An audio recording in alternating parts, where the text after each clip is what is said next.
Hey guys, now in a few seconds, you are about to meet Thelma and Louise. For once, I didn't have anything to do with the naming of that. They named themselves, but if you know the movie, you know that Louise reminds us that you get what you settle for. And in their adventure together, Thelma says, I don't ever remember feeling this awake. Now, I want to rein us all in a little bit before we all just jump over the cliff together and remind you about Tuesday Group because not settling and feeling more alive, well, those are the things I like to get behind in the conversations we're having. So, if you'd like in, we're still going on for a few more weeks. The link is in the show notes, and the cliff diving is strongly discouraged. Okay, now for the show. Today on Mother Mayhem. You might stumble upon something or a situation you aren't willing to give up because of her nonsense, and you'll deal with it or you'll work around it, but you aren't going to deal with her disrespect. Her truth will not be your truth. And if she steps on a boundary, I encourage you to say so.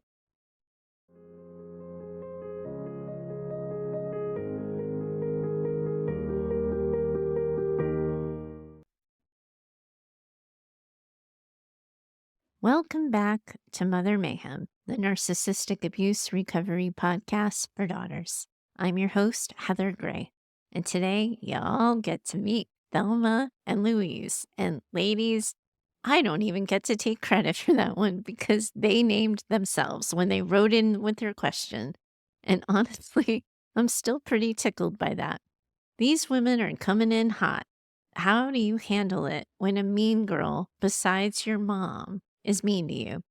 And as you might have all imagined or experienced yourselves, you are likely to be triggered or feel more dysregulated to anyone's mean or disrespectful treatment of you as a result of your own upbringing. However, we do know that your mothers aren't the only mean and disrespectful people you'll encounter in your lives. I believe we can talk about this so that when you do encounter such individuals, and you will, you can feel more in control of your response and over your decisions about what you want to do next. Let me first just remind you that just 2 weeks ago, you all met Candace, and part of helping her heal from her story was helping her process a smear campaign instigated by her mom. Candace lost a lot of people due to her mom's machinations, and you heard me walk Candace through how to acknowledge and accept that grief while also processing the trauma that accompanies that kind of incident. When you hear Thelma and Louise's story, you're going to hear a lot of similarities to what Candace had to share. So I'm going to invite Thelma and Louise to be sure to listen to that episode first before listening to me here. And if any of you resonate with what Thelma and Louise are managing, I would recommend that you do the same, as I'm going to try not to repeat myself too much between that episode and this week's conversation. But today's episode isn't just about learning to desensitize yourselves to bullies. As you're going to hear from Thelma's story, it's also about learning to forgive yourselves and have grace for yourselves when you make a mistake or when you move left or right of your personal center. Okay, ladies, it's time, finally, to meet Thelma and Louise, and I'm going to find you on the other side. Hey, Heather, pardon us while we do your job for a quick second. Yes, we. You have two best friends writing in. As we're getting ready to write in, we wondered if you would end up naming us Thelma and Louise. And well, we just started to get our hearts set on that notion. So we've named ourselves Thelma and Louise for you. This is mostly Thelma's story, so she's doing the writing. But as we write, we are together for our Thursday Mayhem meetup. What's that, you say? I love you guys. You don't know about Thursday Mayhem Meetup? Of course you don't. Let us fill you in. I, Thelma, found your podcast around this past winter, and I told Louise about it. For months now, we have each been listening to your episodes when they come out on Wednesdays, and then we meet for coffee or a walk on Thursday and discuss the things that came up for us and what they made us think. We both have a lot of mama drama in our lives, and what would Heather say is now a regular thing we ask ourselves when we're trying to make decisions. If you ever find yourself in the middle of nowhere, Kansas, just know you have some country music loving sisters in crime who have plenty of room in their circle for you. Oh, guys. Okay, getting serious now. Deep breath. This is just too much fun, and you're about to talk about really serious stuff. Okay. Whew. Centering myself and calming myself down a little bit. My energy can definitely be a little too much for these hard conversations. I'm just going to remind you guys that you started it with your silliness.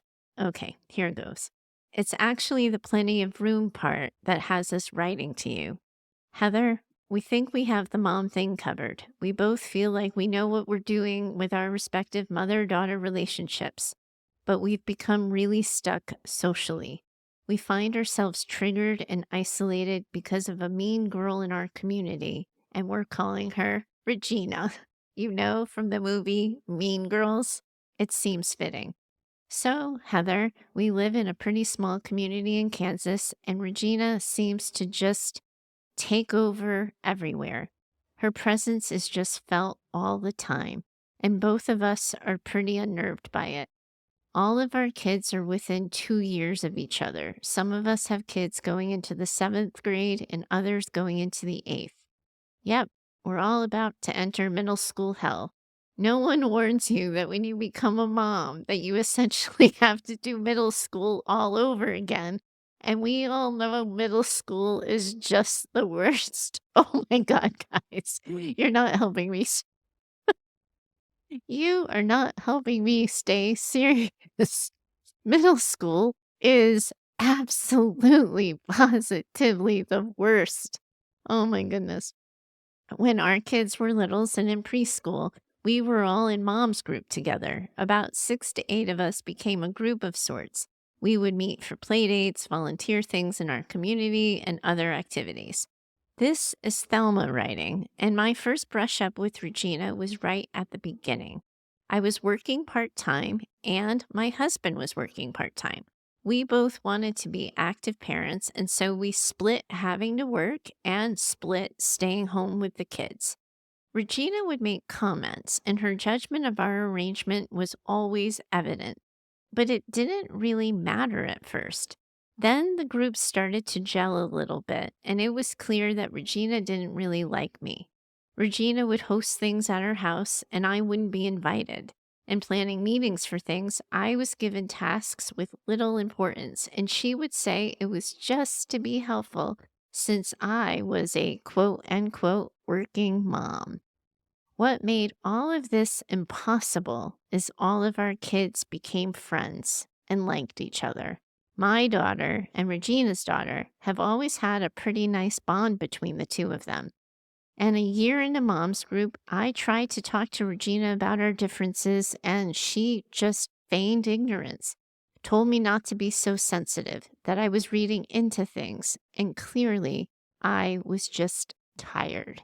Now, Heather, here's where all the daughters listening are saying, ding-a-ling-a-ling-a-ling, ring-a-ling-a-ling-a-ling. I hope I got that right. I tried to read it as you wrote it. Narcissist alert, mean girl alert. And yes, I knew she was a mean girl, but I felt like I needed her to like me because she was connected to all of my friends and all of our kids were friends.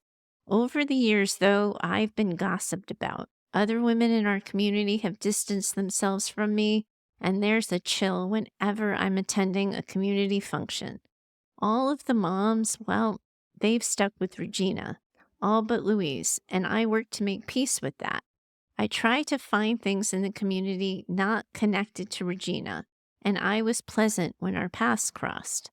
My daughter, now heading into the 8th grade from preschool, yikes, you guys have been dealing with this a long time, attended a summer party, and she came home crying because Regina's daughter told her that Regina talks badly about me all the time and has been encouraging her daughter to not be friends with her anymore, that we weren't quote unquote good people. This is now what's undoing me. First, Regina made me feel like my mom has always made me feel insignificant, in the way, and something to be discarded and forgotten. And now she's making my daughter feel the same way too. I muddled through the conversation best I could with my daughter, and I leaned on Louise, and we just decided to rise above. We had a town community day recently, and Regina just seemed to blacklist me from everything. She really is a mean girl, or as Louise likes to say, a caricature of the worst Lifetime TV movie ever. Oh my gosh, you guys have to get into group. Please come to group. It feels dumb to write this when so many women have written in with such far worse stories. But I was unglued by this. After being essentially ignored for a day, people were at the local pub. Someone needed a ride for their elderly mom to the doctor the next day, and I volunteered. And the woman literally looked at Regina before saying, "No, thank you." I was so afraid I was going to cry in public that I ran to the bathroom. Louise followed me there, and I just started crying. I called Regina the bitch that she is, talked about how she drinks wine like water and that she ain't no Jesus, and then said I prayed for her little girl with a mother like that, and said that God has a special place in heaven for people like her husband who have to live with a witch like that. Well, if you're going to go off, I like your style, Thelma, but also I know this one ends up really hurting, so I'm sorry for laughing. But you're really good with a one-liner too, and own both, sister, own both. I went on to list the other mean girls who just go along with her, who show up in church on Sunday only to be pitiful little followers of the Church of Regina on Mondays. Heather, I went on and on. I was crying. Louise just helped me. And Heather, right outside the restroom, a loyal servant of Regina's, heard and ran off to tattle to Queen Bee herself. I'd finally given her what she always wanted, a reason to be as awful to me as she was.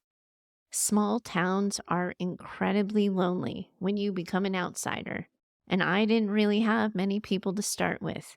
But now it's quiet, really quiet. I haven't said anything. I've just kept to the house. I don't get out of my car when I pick up my daughter, and I have essentially withdrawn. I'm so embarrassed and so mad at myself. My daughter and Regina's daughter now, they're in a fight about it. It's weird to move through the world thinking you're a good church-going person and yet have people avoid making eye contact with you as if you're some kind of pariah. Heather, I'm so stuck and I'm so triggered. All of my mom's stuff is being set off like nobody's business, and I can't see my way out of this. I can tell I'm overreacting on some level. I can't seem to forgive myself for letting her win, for letting her get to me. And I am so mad at myself for how I acted and the things I said. I'm deeply embarrassed. I know that I don't like Regina, and I don't like the people who support her mean behavior, but still, I cower in public. Louise says I lower my volume when I talk. I just feel hollow and empty. A mean girl won, Heather. The mean girls always seem to win. Okay, Heather, it's Louise now. I don't know how to do that transition. Sorry, ladies. It's Louise now, and I can assure you that Regina is as nasty as she sounds. Thelma doesn't deserve any of this, and of course you and everyone listening know this, but what do us daughters do when we have exhausted all of our mean girl reserves on our mothers, and then end up dealing with other mean girls in our lives and our communities? It feels like we're fighting everyone all the time, but we know mean girls are everywhere. We know other daughters have to deal with them too. What do we do now? How do daughters of narcissistic mothers deal with other mean people? This didn't happen to me, but I feel frozen myself. And all I can think is that it is happening again. I couldn't protect my sister, and now I couldn't protect Thelma. I want to fight against Regina so hard, and still in any room with her, I just fall silent and I hate myself for it. And I hate how weak it makes me feel. We need you, Heather. What do you think? Okay, bat signals from Kansas, ladies. Bat signals from Kansas. I see you. I feel you. And we've got this. So, what do I think, Thelma and Louise? Well, first, I think I'm not going to get tired of calling you guys Thelma and Louise anytime soon. But beyond that, I can see how triggering and unsettling this must be after all of these years. We're talking about almost 10 years of this woman wreaking havoc in your lives. That is a really long time. And of course, it's going to mirror whatever feelings you have about being trapped by your moms and stuck receiving her treatment of you. Of course, you're going to have a reaction to that. And of course, there's a lot I want to say about Regina, how it makes sense that you were triggered by her and what you can do going forward. But first, Thelma, we need to help you forgive yourself. And then, Louise, we have to help you separate what's happening with Thelma from what happened to you and your sister. Thelma, you're losing sight of the full picture because you are in that spiral of regret and remorse. And Louise, you're stuck because now when you see Thelma, you see your sister. My job here, I think, right now is to first help both of you return to yourselves. Then, once you remember who you are, you can go about the business of how to solve a problem like Regina. See what I did there, friends? Okay, first up, Thelma. We're now more than 60 episodes into Mayhem together, and we have talked about so many of the dynamics that are at play for you right now. I just want to brush over some of them and not go down any rabbit holes repeating myself. Anyone listening can go through the archive of episodes on topics that you want more depth in. So here's what we know, Thelma.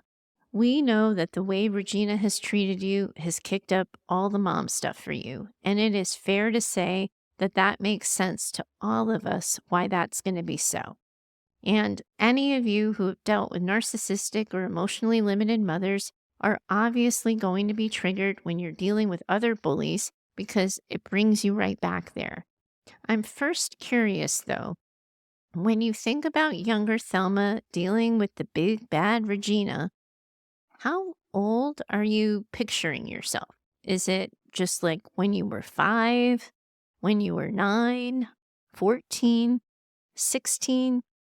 How old are you in your mind when you're dealing with Regina? I think it's really important for you to know that. I also think it's important to recognize that your response to Regina for all these years has mostly been to fawn, to play nice, and to keep the attention off of yourself as much as possible. We can assume that that has become a little bit of your patterned way of doing life when dealing with difficult people. So many of the stories you've created here make sense. You wanted your daughter to feel like she could be friends with anyone. You didn't want it to be awkward for any of the other women in town or in the group, and presumably you understood that living in a small town like that meant that, like it or not, you and Regina were likely to run into each other a lot. So you opted to keep the peace. All of that makes a lot of sense to me, Thelma. You did the very best you could with the tools you had. You hold a value for rising above and being the bigger person, and you worked on not letting her get to you, on keeping your distance, and on not engaging. And a lot of your instincts were good. I understand most of them. I get it. However, it wasn't working for a really long time. A really long time. You tried talking to her years ago and you got brushed off. You tried staying out of the way, but she found ways to stigmatize and isolate you even further. It didn't work, and it likely didn't really work with your mom either, which is why all of this has been so upsetting, so dysregulating, and obviously so re-traumatizing. I think what likely happened is once fawning ceased to work, you kind of became numb and frozen. And a lot of daughters listening in on this chat They know exactly where you are and what that's like because they've been there themselves. So, Thelma, we need to get you back in wise mind because this is not that. Yes, Regina acts like your mother. Yes, she bullies you and ostracizes you, but you aren't a young, powerless girl anymore. You have options. This is not that. You don't have to sit there and take it. You don't have to manage it as you have been. And before you deal with her, I actually encourage you to deal with the rest of them first. We need to help you get your mojo back a little bit. Now, I know a little bit about public embarrassment. I've lived with my fair share. In the seventh grade, when I was about your daughter's age and trying to make friends and get people to like me, I told a lie about my family for months and months. Then the lie made itself apparent publicly in front of the entire school class when one of my moms asked my dad about it, and he had no idea what she was talking about. In an instant, my entire class knew I was a liar, and I have never, ever forgotten that moment, what that was like. I also, even when totally and completely busted, never fessed up to it. I think I just told another lie, but obviously no one would have believed me, and I carried that shame and embarrassment with me for years until a therapist, you've heard me talk about Mary a few weeks ago, worked with me on it. And what I came to was that I wanted to have compassion for little Heather who didn't know how to make friends. I never want to be a person who lies. Also, though, a lot of shame came from never admitting out loud what I'd done, even though everyone knew. Not accepting responsibility went against my values, and I never forgave myself for that until I decided to become someone who took personal responsibility. You heard a little bit of that last week. Fast forward now, years later, I was working at the residential program and I was busting my ass to make it to program director. My supervisor at the time was the supervisor for all of the current program directors, and my job was to be a crisis intervention specialist. I would go into each program, I would work with the hot kids, I'd intervene, calm them down, and de escalate the crisis. To prove myself capable, I would meet each week with my supervisor, and I would tell her everything I was noticing about the programs, how they could run differently so as to not escalate the kids further. And honestly, as with most situations when I bungle it all up, my intentions were pretty good. I wanted her to see that I understood patterns and program dynamics and that I understood systems. I wanted to really prove to her, finally, that I knew enough to be program director, that I was ready. What I didn't put together at the time was that I was essentially ratting out every program director on campus. Suddenly, their boss knew whose program was hot at dinner time, whose managers weren't ever on the floor, and who ran loose bedtime routines. In showing her what I knew, I was getting program directors in trouble. Finally, a well meaning program director whispered it in my ear that none of the others liked me and that they were essentially telling my supervisor that they didn't want me on their team. Is it any wonder? They didn't think I was going to be a team player. So, one week when I knew the directors were meeting, I just stepped into their meeting, uninvited, and I asked for a moment of their time. And then I just apologized. I said, I came to realize that in an effort to prove myself, in an effort to earn a seat at your table, I've been disrespecting you and making you feel set up. I acknowledge that it was unintentional, but damaging nonetheless. And I told them that going forward, they could always expect to hear feedback about their programs from me first, before their supervisor, because I respected them and I wanted to be on their team and work together with them someday. And I kept that promise, and I became a program director. One or two of them never really took to me, and no matter what I said or did, but I continued to be who I was. And I found so much freedom in that. And I've carried that lesson. And as you heard me do last week, I lean on it pretty regularly. Thelma, when you were crying in the bathroom, talking to Louise, you intended for that conversation to be private. You weren't looking for a public conversation or for those words to get back to Regina. And while we all can agree that crying in the bathroom, whether in middle school or adulthood, just doesn't work, we know you meant no harm. We know you didn't mean harm, but still, you said what you said. It is time to stop hiding, Thelma. Just own it. Accept that that was the best you could do with the tools you had at the time and own it. Now, not everyone in town is going to be worth your time and energy on this one. You're going to have to decide who is worthy of this. I would focus on the people that you care to be in relationship with. And then let's do school drop off. Let's get you out of the car. You see Shelly and Susie, and they give each other knowing looks as they look at you. Just say, "Hi, ladies. I imagine you're looking at each other like that because of the scene that happened at the pub. Word sure does get around, and I was not my best self that day, but I'm trying to be better. Hopefully, you get to see that part someday, too." Hear that, Thelma? No apology. You are not apologizing for your thoughts or your feelings you had while you were crying. You're just acknowledging that you know a private moment became public.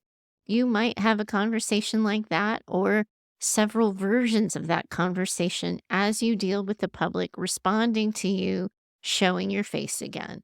And I would just keep saying the same thing. Yes, that happened. Yes, that was awkward. And thankfully, my best moments are yet to come.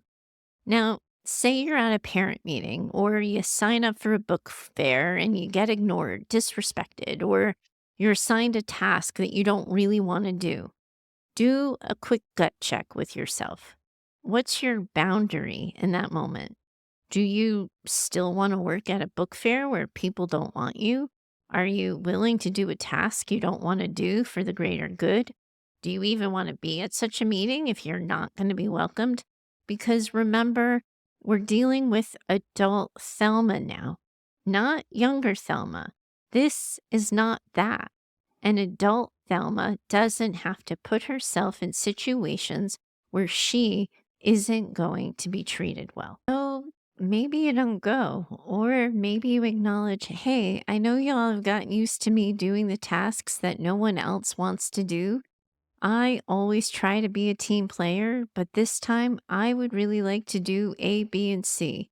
And if that isn't needed here, I understand and I respectfully decline this assignment. You were holding the peace, Thelma. You were keeping calm and you kept turning cheeks, and that only led you to getting smacked around. And that is ending now. So now consider the swarm of women who have hovered around Regina, who've cowered to her, and who have yielded to her. They all saw what she was capable of doing to you, so they acquiesced and they backed off and they went with her.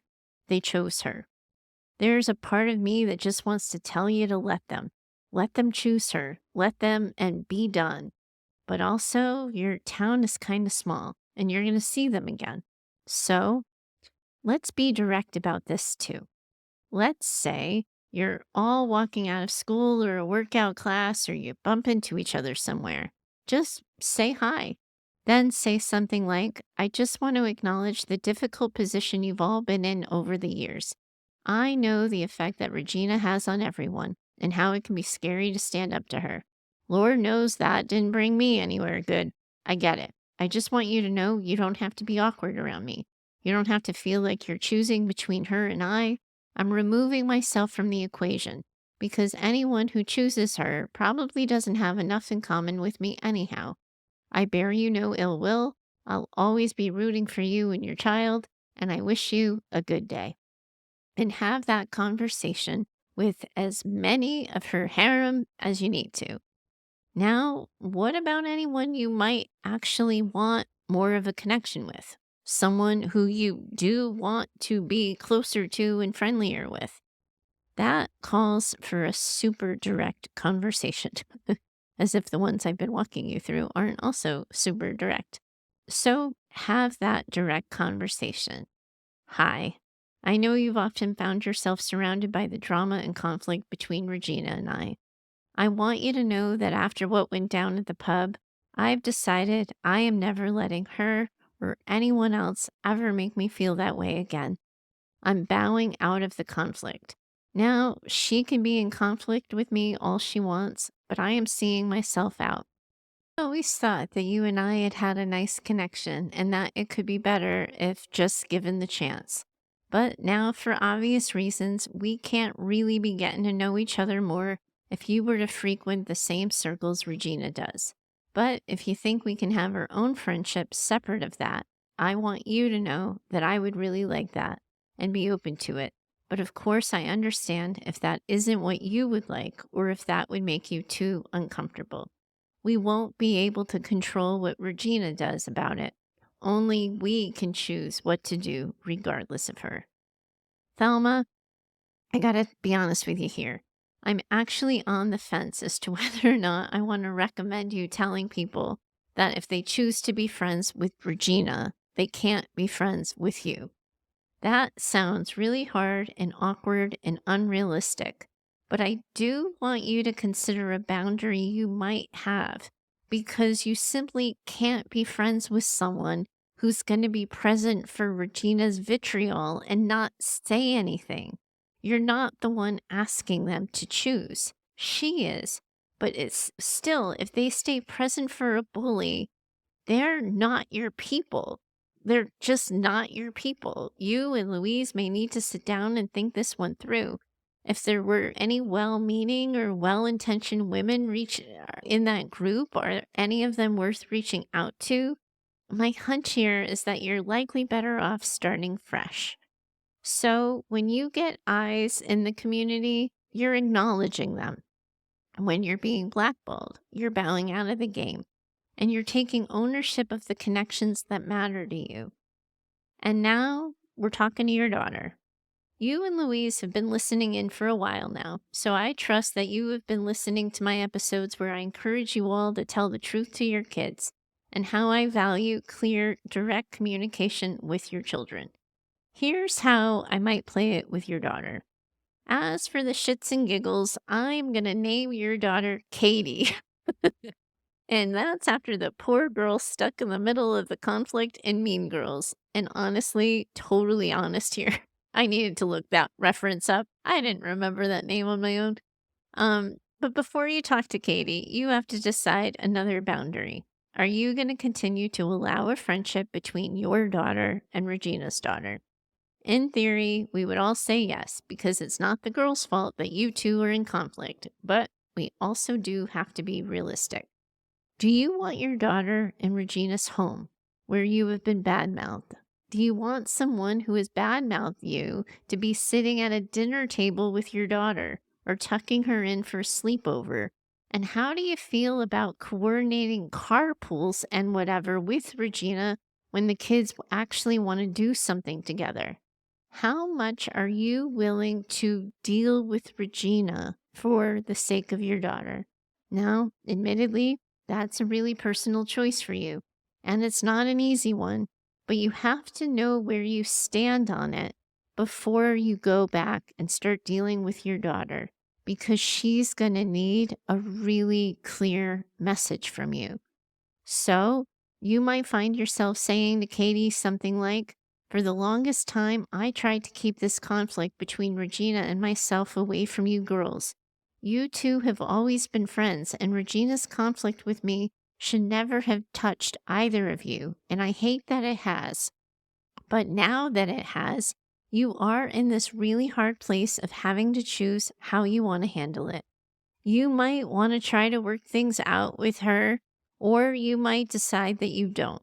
If you decide you want to be friends again, I think you guys are going to have to decide how you might do that.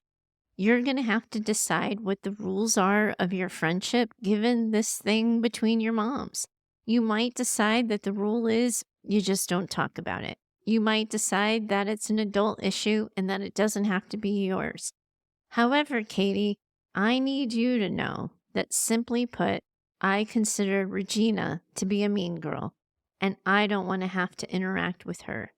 For you, this is going to mean that you can't be at Regina's home. This is a home that doesn't speak nicely of me, and I don't want to have to deal with Regina in the event of anything going wrong. Meaning, her daughter shouldn't be here either. That's only fair. You can meet at other girls' houses or at public places or at school. And if you're going to get a ride anywhere, it can't be with Regina. I am not looking to coordinate with her. I hate that you are in a place, and I know it will be awkward, and we're going to have to keep working at this together. But I really did try playing nice, and you know now that that didn't work out so well for me. So, well, now I have to prevent that from happening again. And that means restricting the access that Regina has to my own life, even though we live in such a small town. Now, Thelma, those might not be your boundaries. You might be fine arranging carpool with Regina or having Katie at the house. And if you are, totally fine. But I wanted to walk you through making that choice and communicating that choice. That's how you make it, right?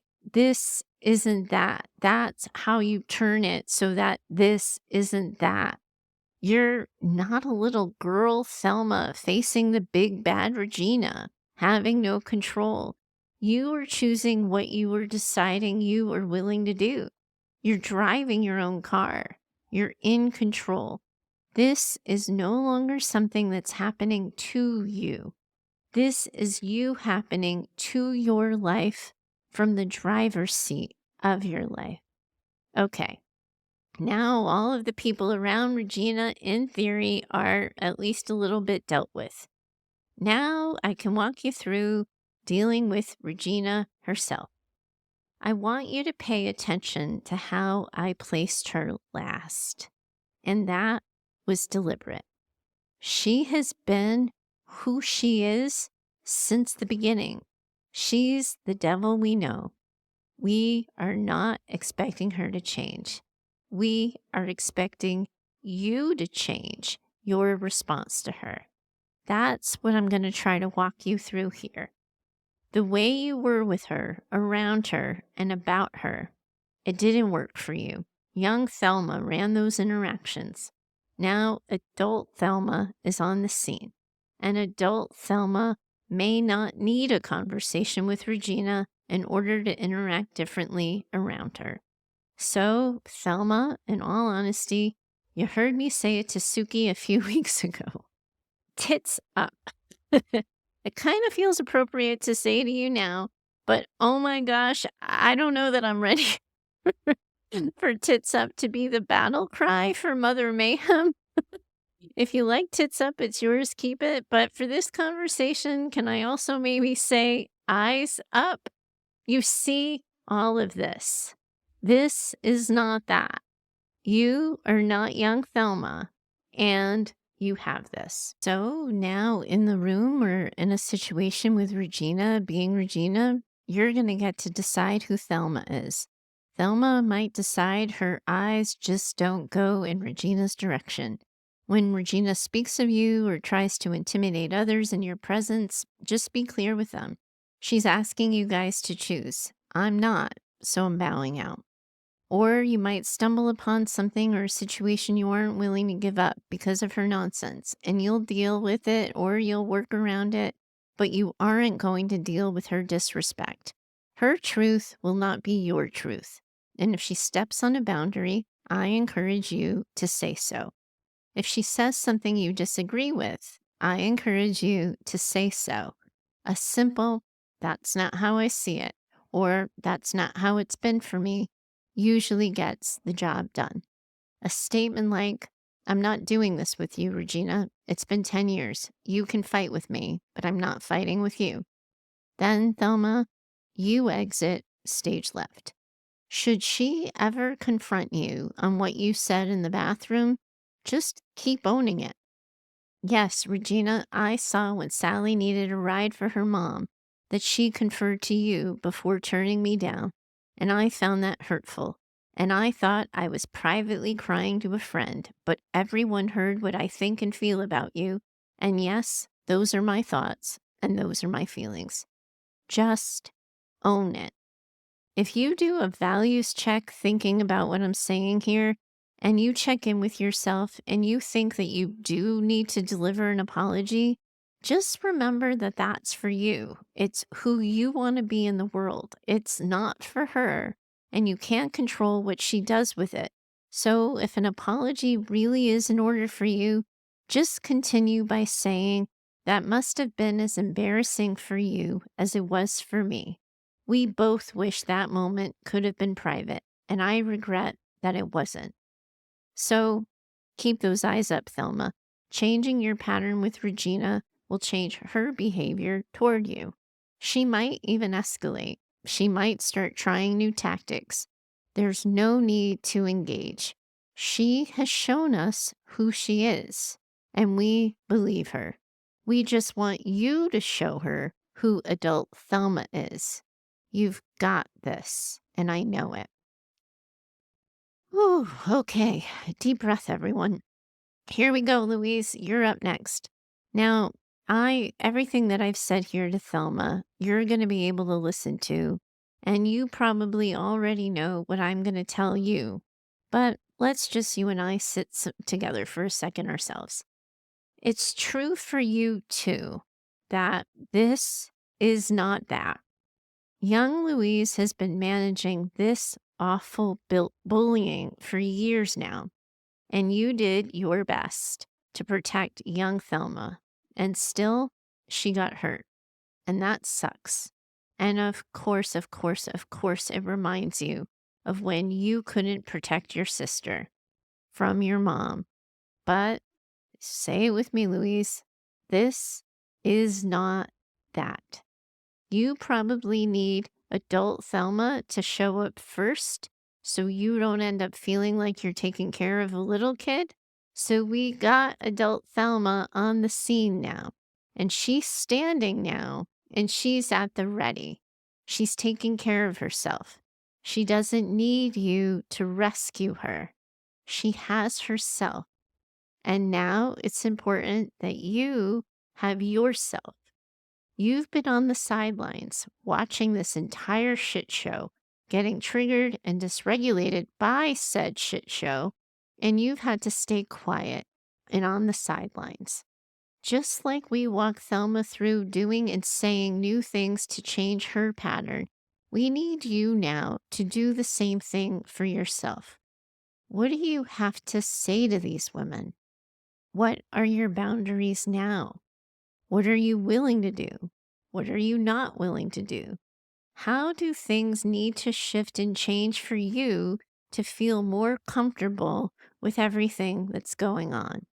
If, like Thelma, you're being ostracized in town, own it. Yes, I saw Thelma being left out of things and decided it was up to me to have her back, and that meant X, Y, or Z. Or if you're used to acquiescing to things and you're opting not to now, best to just say so. I know everyone is used to me just being quiet or keeping my mouth shut, but I need to manage things like this differently. So now just let me say X, Y, or Z. Just acknowledge that you're acting and saying things differently than you usually are, and then onward. If your boundaries are different, just say so. I used to say yes to things like this, so of course you would think I would now. I just need you to know that I've been looking at how I make decisions or how I spend my time, and I've decided A, B, and C. Now, Louise, most of what I've shared with Thelma, I can rinse and repeat for you, but now I need to talk to both of you. You guys have been awesome for each other. And I totally want in on any country music jam you might end up having if I'm ever given the random opportunity to be in Kansas. But everything I'm talking about here affects the friendship between the two of you. And I think it's important that you guys talk about this as openly and as honestly as you've talked about everything else. Young Thelma and young Louise have been interacting with each other based on old patterns. And I have just spent a lot of time working with both of you to change those patterns. This is going to change your friendship. And I want you to get ahead of it by talking about it, by sharing your thoughts and your feelings with each other and identifying what you need from the other and what support for each of you will feel like. Thelma, we're working with you to stand on your own. Louise, we're working with you to let her. And that might scare the shit out of both of you. So talk about it, share it, treat yourselves gently. Take care of yourselves, take care of each other, take care of your friendship, and respect all of that. Talk about the feelings that all of this brings up. Talk about how you want your friendship to change, if at all, and how you want it to stay exactly the same. This kind of change is going to feel nerve-wracking for you as daughters. You might feel like you don't know how to do it, and that's okay. Go easy, go gently, talk about it, take care of one another through it, and you really will be okay. Admittedly, ladies, and all of you listening, honestly, I wasn't sure where this episode was going to take us or how I'd help you organize it, but I really do like where we've landed because let's be real, your moms won't be the only mean girls in your lives, and you deserve to show up as the strong adult women you are. That's admittedly why we have Tuesday group, not just to process the mother stuff, but to deal with the after mother part, the way this shit shows up in our regular everyday lives. If today's conversation connects with you too, I think you're going to find the same connection in Tuesday group. We're still meeting for at least the next few weeks, and honestly, whether it continues is going to depend on sustained interest. If you've been wondering if Tuesday group is for you, well, I'd argue that if the discussions on mayhem speak to you, so is group. We focus on safe sharing and containing stories that don't overwhelm anyone. It's drop in style, come as you are, everyone is welcome. You're going to find the link in the show notes, and if you have any questions, email me over at heather@daughtersnpd.com. I'm here to help you decide if it might be the right fit for you. All of you are in this community of women around the world who are in this together. And I, for sure, most definitely, am in it with you too. Bye for now. I do hope you enjoyed today's conversation. If you have a question you'd like me to consider for the show, please do email me over at heather@daughtersnpd.com. You are always welcome to share your story or questions by recording yourself using the voice app on your phone. For best recording quality, please do record directly into your phone without using headphones or Bluetooth speakers. We're building an incredible community as well over on Instagram, and I'd love to see you over there too. You can find us at Daughters NPD. Lastly, if you love what you've been hearing here on Mayhem and have found the show helpful in your own trauma recovery, please do consider becoming a Mother Mayhem sponsor by purchasing simple scripts for saying hard things. It's a resource I created that provides the right words for the hard conversations, and it covers life, love, and work.